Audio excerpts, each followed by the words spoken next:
አጀንዳችን ምናልባት የቅልቦች አንደኛው ዋንኛው ዓላማው ከሀገርን በባህሏን ሴቷን አስጠብቆ በጎ የሆኑ ተጽዕኖችን ማስፋት ነውና ከዚህ ጋር ተያይዞም እንግዲህ ነገ በይፋ የሚጀምረው የምክክር ኮሚሽን መድረክ አለ።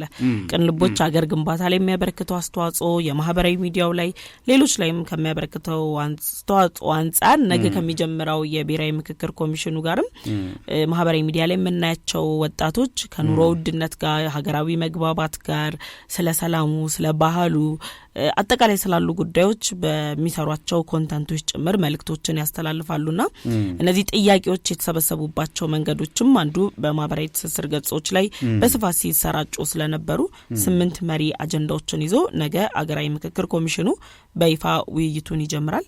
ባለፉት 4 አመታት እንግዲህ አጀንዳዎች ሲመረጡ ኢትዮጵያ ውስጥም ከኢትዮጵያ ውጭም ውይይት ሲደረግባቸው ቆይቷል። ብዙ አዳዲስ ነገሮችን ሰምተናል። በእኛ ሀገር ደረጃ ባልተለመደ መልኩ የስልጣን ገደብ በተመለከተም ሌሎች ጥያቄዎችን ገዢውን ፓርቲ ጨምሮ ጠቅላይ ሚኒስተሩ ያነሷቸው ሐሳቦች የሚደነቁ ናቸውና ሀገራዊ ምክክር ኮሚሽኑ በኋላ ምን መፍትሄ ሊመጣ ይችላል፣ ሀገራችን ምን ላይ እንደርሳለን፣ መግባባቶች ይኖራሉ ወይ የሚለውንም ቆም ብለን የምናይበት የፖለቲካ ፓርቲዎችም ብዙዎች የሚሳተፉበት እንግዲህ ኢትዮጵያን የምናስቀጥልበት ትልቅ መድረክ ትልቅ እድል ነው ተብሎ ግምት የተሰጠው የውይይት ነው።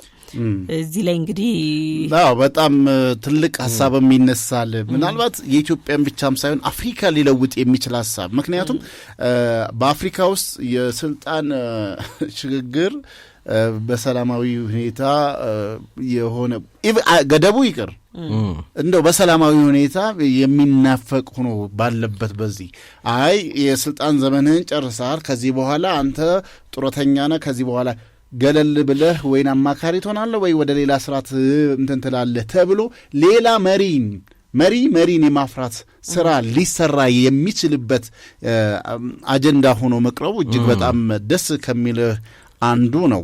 እንግዲህ በከዘራ በመሪ በምርኩዝ እየሄዱ እጃቸውን እንትን ተብሎ ተይዘው እየተመሩ የሚመሩ መሪዎች ባሉበት በዚህ ሀገር በሀገራችን ላይ የስልጣን ገደብ የዚህን ያህል ላይ ይቆማል፣ ከዚህ በኋላ እጅግ በጣም ደስ የሚል ለሀገርም የሚበጅ የሚጠቅም ከኔ ጎጥ ከዚህ ጎጥ የሚለውም ነገርም ምክንያቱም የስልጣን ገደቡ ውስን ሲሆን እንትን ትላለህ በዚህ ኪሳመን ታሪክ ሰርቼ ልለፍ ነው እንጂ ይሄ የመንደርህን አምጥቼ ከዚህ ጋር ካድሬ በዚህ በኩል እንትን ልበል በዚህ የሚል ነገር ይቆማል የሚል እምነት አለኝ።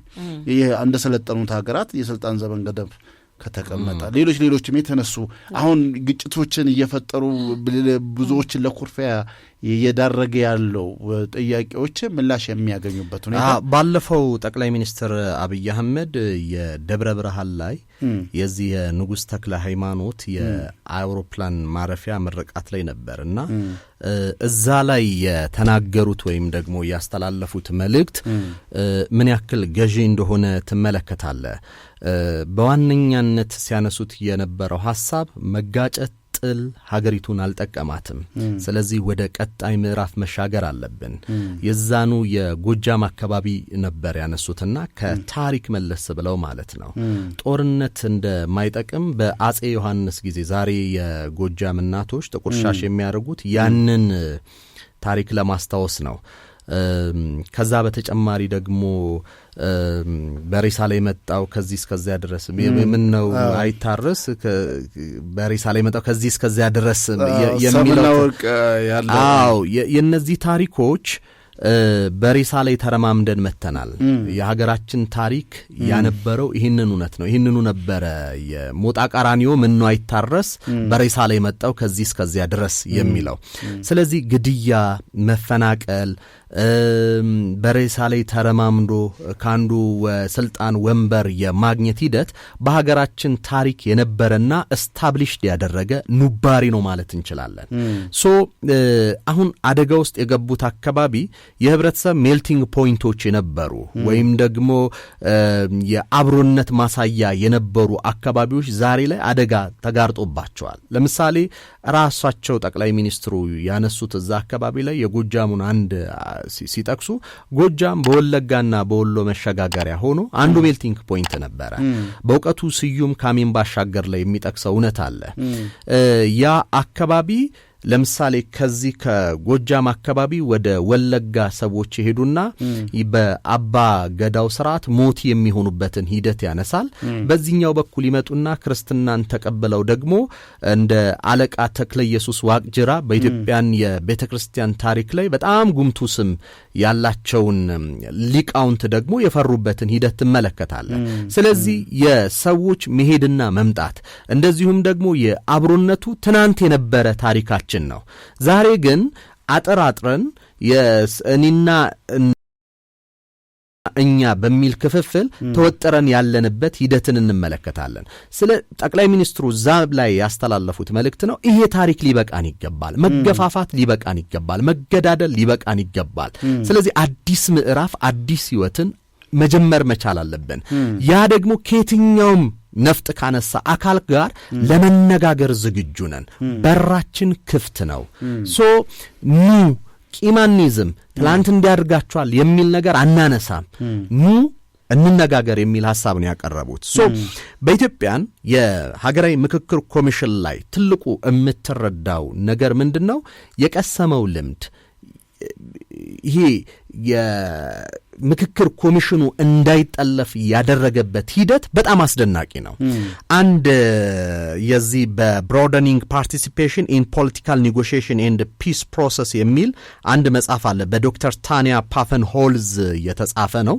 በ1990ዎቹ ነው። እሷ ናት መሪ ሆና በጄኔቫ ኢኒሺዬቲቭ የተጻፈ መጽሐፍ ነው። ይሄኛው ከ40 ሀገሮች የተካሄዱ የብሔራዊ ምክክሮች የጥናት የተደረገበት ነው። ጥናት ተደርጎ ይፋ የተደረገ መጽሐፍ ሀገራት ልክ እንደ ሮድማፕ የሚጠቀሙበት መጽሐፍም ነው፣ ሰነድም ነው። እዚህ ላይ ልምድ አድርገው የሚወስዱት 3 መሰረታዊ ነገሮችን ያነሳሉ። አንደኛው የሀገር ሰላም ዘላቂ ሰላም የሚመጣው በልሂቃን መካከል በሚደረግ ድርድር አይደለም። በህዝብ መካከል ህዝቦች የራሳቸውን ድምጽ ሲያሰሙ ህዝብ ሲናገር በዛ ነው ዘላቂ ሰላም የሚመጣው። በጀነራሎች ፊርማ በፖለቲከኞች የንግግር ሂደት ላይ የመጣ ሰላም የለም። ሲጠለፍ ነው ምናየው ዘላቂ። ምክንያቱም እኚህ ሰዎች ለስልጣንና ለወንበር ነው እንጂ መሰረታዊ የህዝቡን ጥያቄ አያውቁትም። የህዝብ ጥያቄ ያለው ህዝብ ዘንድ ነው። ከ1300 ወረዳዎች በላይ የሀገራዊ ምክክር ኮሚሽኑ አናግሯል። ውክልና አሁን የመጡትም ሰዎች እዚህ አዲስ አበባ ላይ የተሰባሰቡት ከዚህ ማህበረሰብ የተመረጡ ናቸው። ጥያቄዎቹ የመጡት ከነዚሁ ከማህበረሰብ ክፍሎች ላይ ነው። ሁለተኛ ከለላም አድርጓል። ከለላ ማድረግ ያስፈልጋል ይላሉ ጸሐፊዋ። ምንድነው ከለላ መደረግ አለበት የሚሉት? ልሂቃኖች ሊጠልፉት ይጣደፋሉ። የሚዲያ አጀንዳ በመስጠት ከፍተኛ የሆነ ጫና በመፍጠር እኔ አናግሬያቸዋለሁ የምክክር ኮሚሽኑን ኃላፊዎች። ደጋግመው የሚሉኝ ነገር በኢትዮጵያ የፖለቲካ ላንድስኬፕ የሚወራውና ህብረተሰቡ መካከል ያለው ጥያቄ የሰማይና የምድር ይራራቃል። ልዩ ነው።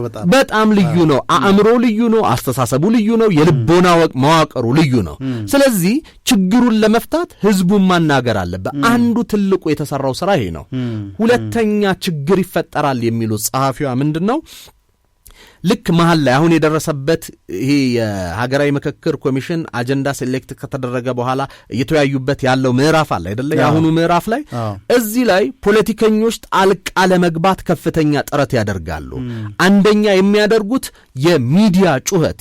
ባለፈው ስናነሳ ነበር ጀዋር ተደጋጋሚ ኮሜንቶችን ሲሰጥ የነበረው በዚህ ላይ ነው።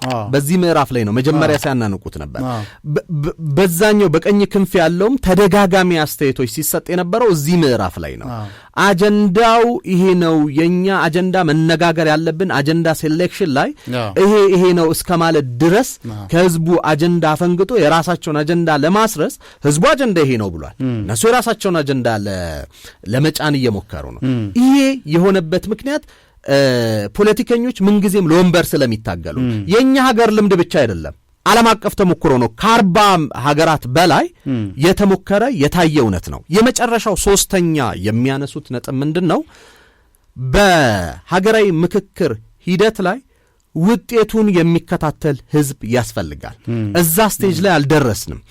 ምክክሮቹ ይሄን ወሰነናል፣ ይሄንን ተግባብተናል፣ ይሄንን ነገር ደግሞ ህዝበ ውሳኔ ይደረግበት ብለው አልተስማማንበትም። የሚያሳልፏቸው ኢሾች አሉ። ጠንካራ የሆኑ ሲቪክ ማህበራት፣ የወጣት አደረጃጀቶች እንደዚሁም ደግሞ ኢንክሉዲንግ መንግስትን ይሄን ጉዳይ የተስማማንበት ጉዳይ ነው አስፈጽም፣ ይሄንን ጉዳይ ደግሞ በልዩነት ወተናል፣ ህዝበ ውሳኔ ተደርጎ ህዝብ ይወስን የሚልበትን ሂደት የክትትልና ቁጥጥር ህዝቡ ራሱ እንዲያደርግ ምዕራፍ መመቻቸት አለበት። አለበለዚያ መንግስታት ይዘናጋሉ። ውይይቱን ያደርጉና የሚፈልጉትን ፒክ ያደርጋሉ። አይ ይሄኛው የኔ አጀንዳ አይደለም ብለው የመተው ሂደት አለ። አሁን ሁለቱም ምዕራፍ ላይ ደርሰናል።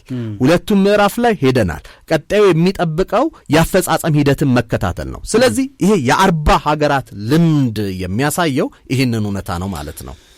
እጅግ በጣም ደስ የሚል ነው። እንግዲህ ነገ የሚጀምረው የምክክር ኮሚሽኑ የተለዩ አጀንዳዎች ላይ የሚያደርገው ውይይት ለሀገራችን ተስፋ የሚሰጥና ይሄ ትናንት የነበረውን ምናልባትም አሁን ትንሽ የመመርቀዝ አይነት ነገር የሚያሳዩ የአብሮነት እሴቶቻችን ላይ ችግር ፈጥሮ ያሉትንና በሀገረ መንግስት ግንባታውም ላይ ስጋት ይፈጥራል በሚሉ ጉዳዮች ላይ የሆነ ልባት ሊያመጣ ወይ መፍትሄ ሊያመጣ የሚችል ሐሳቦችን ያፈልቃሉ፣ ይወያዩበታል፣ ያጸድቃሉ ብለን ተስፋ እናደርጋለን። አዎ እንግዲህ ከ8ቱ የተለዩ አጀንዳዎች ላይ ሰፋ ያሉ ውይይቶች ይደረጋሉ ተብሎ ይጠበቃል።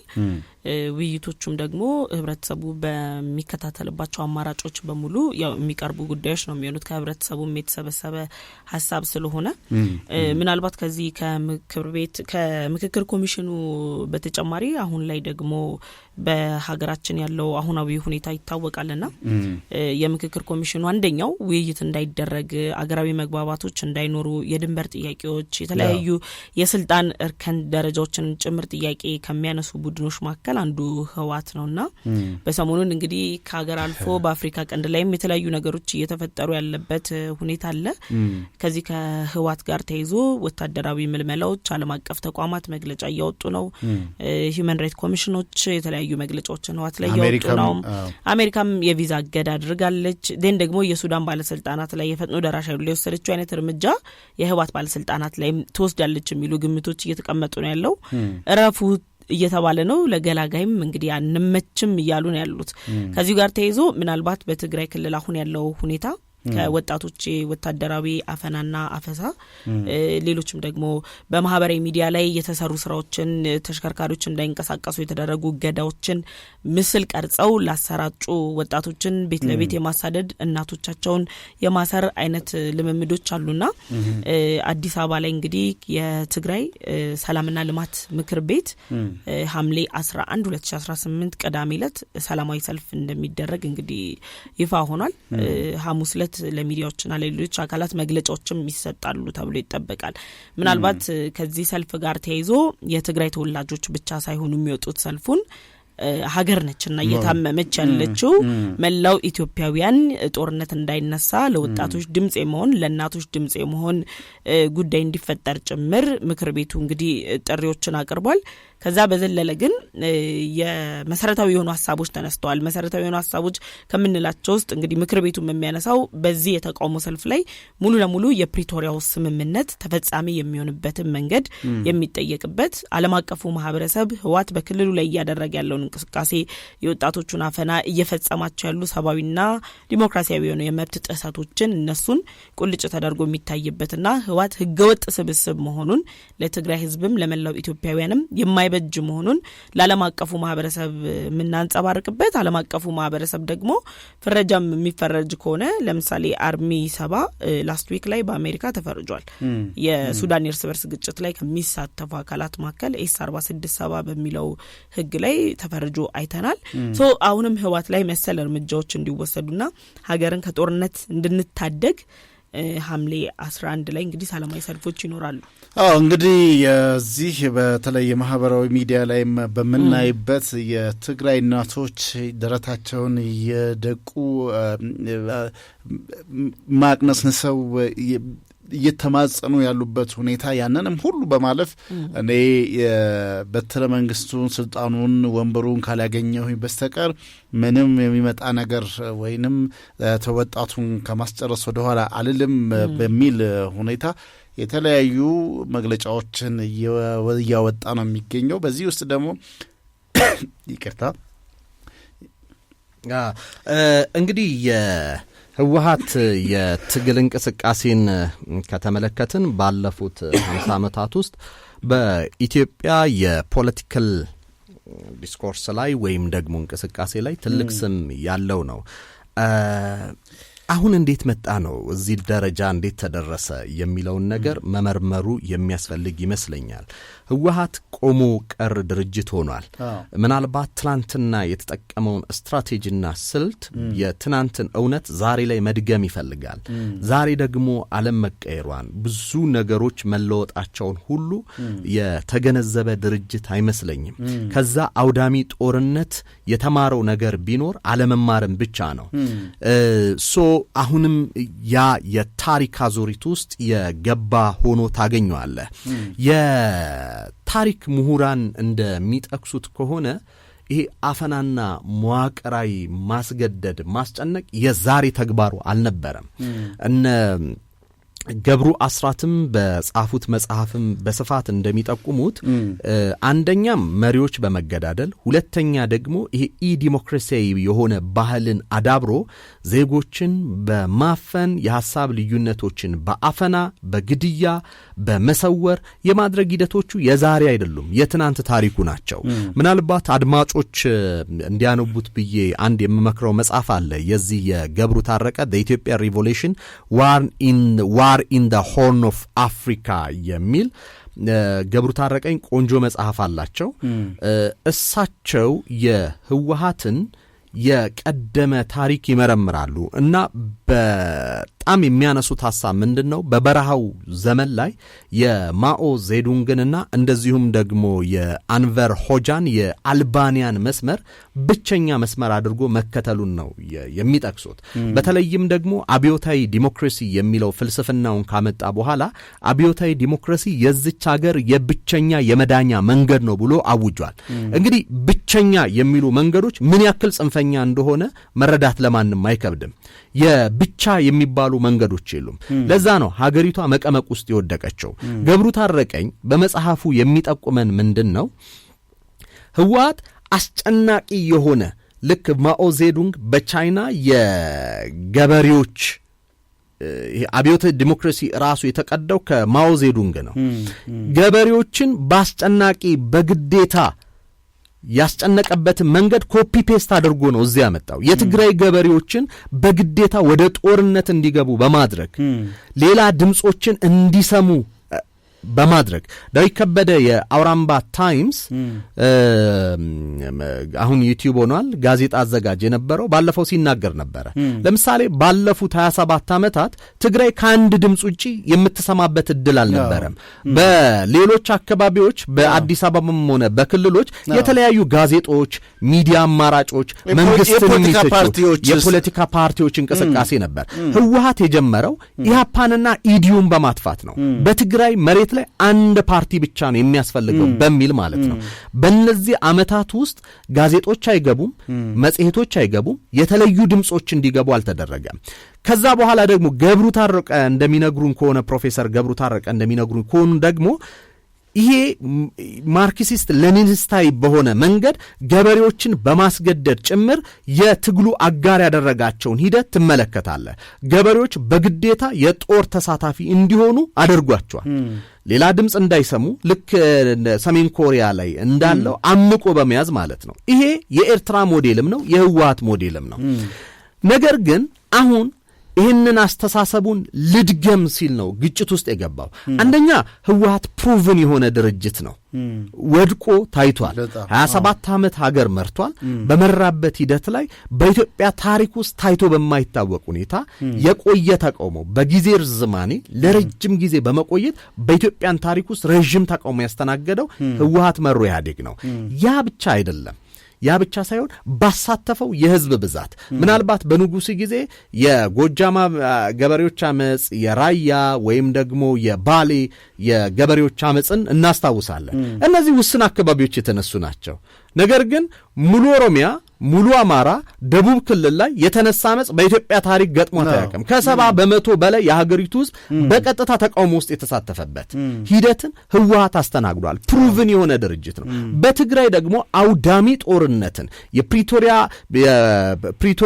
ስምምነት ላይ ያለመጣበታል አውዳሚ ጦርነትን በማካሄድ ብዙዎች እንዲያልቁ ያደረገበትን ባልተጠና መንገድ በልዩ ኃይሎች ብቻ በመዘጋጀት ግዙፍ የሆነውን የኢትዮጵያ መከላከያ ኃይል እሱን ሽንፈቱን ደግሞ ለመሸፈን ሲል የሰንዙ ሂውመን ዌቭ የሆነ የውጊያ ስታይልን ተከትሏል። ሂውመን ዌቭ ለምሳሌ በአሜሪካና በሰሜን ኮሪያ መካከል በነበረው ጦርነት ሂደት ላይ የማኦ ዜዱንጓ ቻይና የቻይናው 1 ሚሊዮን አካባቢ የሚደርሱ የቻይና ወታደሮችን ልከው ነበር። የአሜሪካን የጠመንጃ የጦር መሳሪያ አቅም ስላልነበራቸው ወታደሮቹ በመሰዋት የአሜሪካን የጦር አቅም ማመናመን ችለው ነበር። ምክንያቱም አሜሪካኖቹ ይተኩሳሉ፣ መሳሪያ ያልቃል፣ ሰው በጣም ብዙ ነው። የአሜሪካን የጦር መሳሪያ መቆጣጠር ችለውና አንድ ግንባር ላይ ማሸነፍ ችለዋል። ይህንን ስትራቴጂ ነው እዚህ ሀገር ያመጣው። አስብ፣ በዜጎች ሞት በዜጎች ለሱ ለወንበር ፍላጎት ሲል እልፎች እንዲያልቁበት ህፃናትን ከፊት እያሳለፈ ያደረገበትን ሂደት ነው የተመለከተው። ስለዚህ ሂውማን ዌቭ አሁንም መጠቀም ይፈልጋል። እያፈሰ የሚወስደው ለሂውማን ዌቭ ሲል ነው። ስለዚህ ህወሓት አሁን የትግራይ የተነሳው ያለው ተቃውሞ አንደኛ ወደ ጦርነት አንፈልግም፣ የጦርነት አማራጭን አንፈልግም ብሎ ህዝብ ተቃውሟል።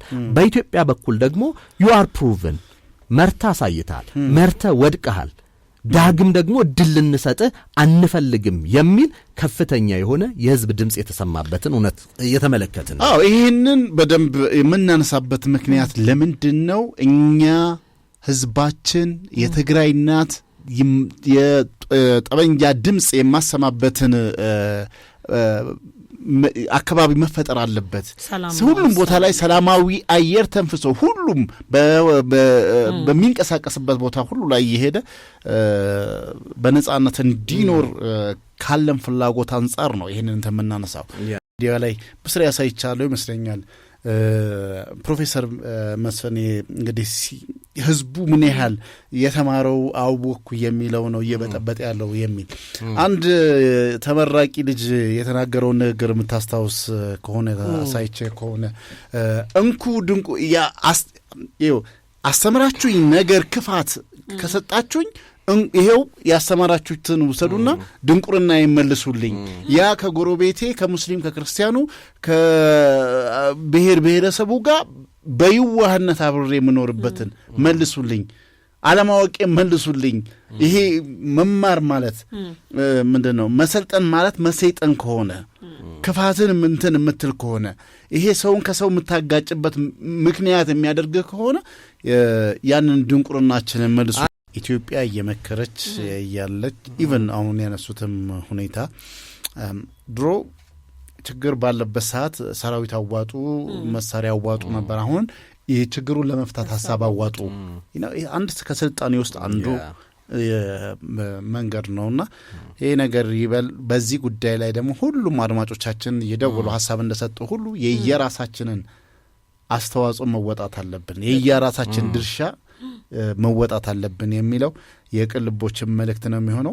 ምናልባት ስታነሳ በነበረው የሀገራት ስልጣኔ ላይ በስፋት ጃፓን እንደምን ሰለጠነች የሚል የከበደ ሚካኤል የታወቀ መጽሐፍ አላቸው። ጃፓኖች ከኛ የራቁ አልነበሩም በስልጣኔ ሌቭል። የዚህ የሂደታቸው የታሪክ ሂደታቸውና ኢቮሉሽናቸው ተመሳሳይ ነው። ኢትዮጵያ ክሎዝ ዶር ፖሊሲ ተከትላ ወይም ደግሞ የዝግበር ፖሊሲን ተከትላ ነበረ። ጃፓኖችን በተመሳሳይ ሁኔታ ለ200 ዓመታት ከዓለም ተገልለው የኖሩበትን ስርዓት አዋልደው ነበረ። ነገር ግን ከዓለም መነጠሏ ጃፓንን ወደ ኋላ እንዳስቀራት ተመለከቱ። የአውሮፓን ግዙፍ መርከቦች የአውሮፓን ስልጣኔ በተመለከቱ ጊዜ ጃፓናዊ የተከበረ ማንነት ሆኖ ሳለ ድህነታቸውና ከዓለም መነጠላቸው ኢኮኖሚካሊ ጎርቶ ወደ ኋላ እንዳስቀራቸው ባሰቡ ጊዜ ጃፓኖች ምንድነው መማር ያለብን ከአውሮፓ የሚል ነገር ጭንቅላታቸው ውስጥ ተፈጠረ። የመጀመሪያ ያደረጉት ነገር ተማሪዎቻቸውን ወደ ውጪ መላክ ነበረ። ተማሪዎቻቸውን ወደ ውጪ ከላኩ በኋላ ሄደው ከአውሮፓ ከአሜሪካ ቴክኖሎጂያቸውን ትምህርታቸውን እንዲወስዱ ነበር። ነገር ግን እነዛ ተማሪዎች ሲመለሱ የወሰዱት ኦል ደ ጋርቤጅ ነው። ይሄ ቆሻሻውን ነገር ይዘው ነው የመጡት። ልክ ሰፋፊ ሱሪዎችን ለብሰው የፖፕ የሙዚቃ ካልቸር የመሳሰሉ ጉዳዮችን ተከትለው ነበረ የመጡት እና ጃፓኖች ምን ወሰኑ? እነዚህን ሰዎች መሆን የሌለብን እንደነዚህ ነው። ማንነታችንን፣ ባህላችንን፣ እሴታችንን እንጠብቃለን። የአውሮፓ ስልጣኔና የአሜሪካን ሐሳብን ግን እንጂ አሁን የምንነጋገርበት ሁሉም የትምህርትና የእውቀት አንዱ ውጤት ነው። ስለዚህ ትውልድ መማር አለበት። ወደ ትምህርት ቤት መሄድ አለበት። ሁሉም መማር አለበት። ግን የምንማረው አወቅን ስንል ለጥፋት መሆን የለበትም ከሚል ሐሳቤ ነው ይሄን ነገር ያነሳ ነው። ምናልባት ካነሳውም ምንድነው ሀገር መማር ያለባት? አንደኛ ቅድም ስናነሳው እንደነበረ እነዚህ ጃፓናውያን ወደ ውጭ ከሄዱ በኋላ የተማሩት ነገር አጸያፊ ነበረ። ስለዚህ መማር የሌለብን ነገር ይህንን ነው ብለው ነው የኦል ደ ጋርቤጅ ወይም ደግሞ የቆሸሸውን ነገር ተምረው ነበር ወደ ሀገራቸው የመጡት። በሁለተኛ ዙር ከላካቸው በኋላ የአሜሪካን ቴክኖሎጂ የአውሮፓን ቴክኖሎጂ ልጆቹ እንዲያውቁ አደረጓቸው። ሚገርም አሁን በተለምዶ የቻይና ዕቃ እንላለን አይደለ? ጃፓን ስልጣኔዋን ወይም ደግሞ ወደ ኢንዱስትሪያላይዜሽን ሽግግር ስታደርግ ዘፈኑ የነበረው የጃፓን ዕቃዎች በጥራታቸው ምክንያት በጣም የወደቁና ጥራት አልባ ነበሩ። ስለዚህ በወቅቱ ልብ የተሰባበረልሽ እንደ ጃፓን ሲኒ ምናምን የሚሉ እንትኖች ነበሩ። ማለት ዕቃው አቅም አልነበረውም፣ ጥራት አልነበረውም። ነገር ግን ምን አደረጉ? የጥራት ቴክኖሎጂ ላይክ ለምሳሌ የካይዘን ፍልስፍና ከዛ በኋላ ነበር ያመጡት። ካይዘን የጃፓኖች ፍልስፍና ነው። በየትኛውም የኢንዱስትሪ የኳሊቲ አሹራንስን የምትሰራበት ወይም ደግሞ ጥራትን የምታረጋግጥበት መንገድ ከጃፓኖች የተቀዳ ነው። ስለዚህ ጃፓን እንደምን ሰለጠነች ሲሉ ከበደ ሚካኤልም የጻፉት። ከዛ ባለፈም ደግሞ የጃፓኖች ስልጣኔ በዓለም አቀፍ ደረጃ በሚያመርቷቸው መኪናዎች እነ ቶዮታን ጨምሮ ማለት ነው ገናና የሆኑት የነ ሶኒን ኩባንያዎች ያመረቱት ጃፓኖች ካለፈው ታሪካቸው ተምረው ነገር ግን እሴታቸውን ጠብቀው ከውጪ መውሰድ ያለባቸውን ተገቢ ትምህርት በመውሰዳቸው ምክንያት ነው እና ይሄ ሁሉም ነገር ላይ ይሰራል። ሀገራዊ ምክክር ኮሚሽኑ ላይም ይሄ እውነት ይሰራል። ከሌሎች ሀገራት መውሰድ ያለብን የሚጠቅመንን ነው። ከሌሎች ውድቀት ትማራለህ፣ ከሌሎች ስኬት ትማራለህ። አሁን በስፋት ባለፈው የኮሚሽኑን ዋና ኮሚሽነር መስፍን አራያንም አውርቻቸው ነበር። አንድ ኢንተርቪው ያደርጋቸው ነበርና የሀገራትን ልምድ ቁጭ ብለን እያወራን ነበር። ከማን ምን ተማራችሁ ከውድቀትም ከስኬትም የሚለውን ነገር አንስተን ነበረ። ለምሳሌ የመን ውስጥ የዚሁ ተመሳሳይ የሆነ የሀገራዊ ምክክር ኮሚሽን ተካሂዷል። ነገር ግን የየመንን የሀገራዊ ምክክር ኮሚሽን ያበላሸው 2013 ላይ ነው እንደ አውሮፓውያን አቆጣጠር የተካሄደው። ያበላሸው ፖለቲከኞቹ በጥሩ መንፈስ በጥሩ ሂደት ላይ ነበረ። ወደ ስልጣን ክፍፍልና ሂደቱን ጠለፉት። ያንን የተወያዩበትን ደግሞ መሬት ላይ ማውረድ አልቻሉም። ስለዚህ የመን ያን ወርቃማ ድል በማጠፏ ምክንያት አሁን ያለችበት ደረጃ ላይ እንድትሆን አደረጋት። ሌላኛው እንግዲህ የኢትዮጵያ የምክክር ኮሚሽን ከዚህ ምን ወሰደ ነው። የኢትዮጵያ የምክክር ኮሚሽን ከዚህ ወሰደው ሐሳቦች በኢሊት እንዳይጠለፉ። ከኢሊት ማለት ከፖለቲካ ልሂቃን ማለት ከመንግስትም ጭምር ማለት ነው። መንግስት ጣልቃ ገብነትን በማስወገድ የፖለቲካ ጣልቃ ገብነትን የሌሎች ፓርቲ የተቋሚ ፓርቲዎችን ጣልቃ ገብነትን በማስወገድ ሂደቱ አሁን የደረሰበትን 1300 ወረዳዎችን በማወያየት ሂደቱ አሁን የደረሰበትን ደረጃ እንዲደርስ አድርጓል። ሌላኛው የቱኒዚያ ልምድ ነው የምትመለከተው። አሁን የቱኒዚያ ትልቁ ልምድ ስኬቷ ነው። የአረብ አብዮት ተነሳ። በመላው አረብን እነ ሊቢያን የመሳሰሉ አሁን ሶሪያን ያፈረሰው የዚህ የጸደዩ አብዮት ነው።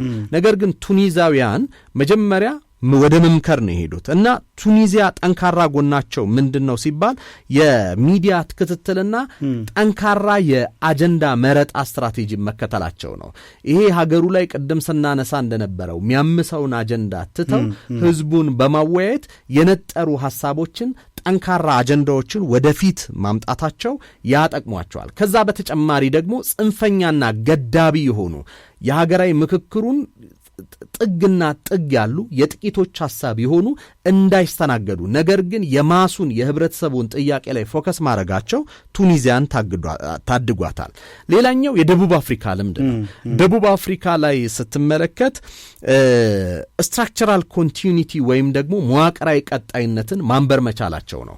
ለምሳሌ ደቡብ አፍሪካ መዋቅሩ የመንግስት መዋቅር እንደተጠበቀ ሆኖ ሀገራዊ ምክክር ኮሚሽኑ እንዲቀጥል አሁን ኮዴሳ በስፋት የሚነሳው ይሄንን ማስጠበቁ ነው። እኛስ ምን ተማርን? የመንግስት መዋቅር መንግስት ስራውን ይሰራል።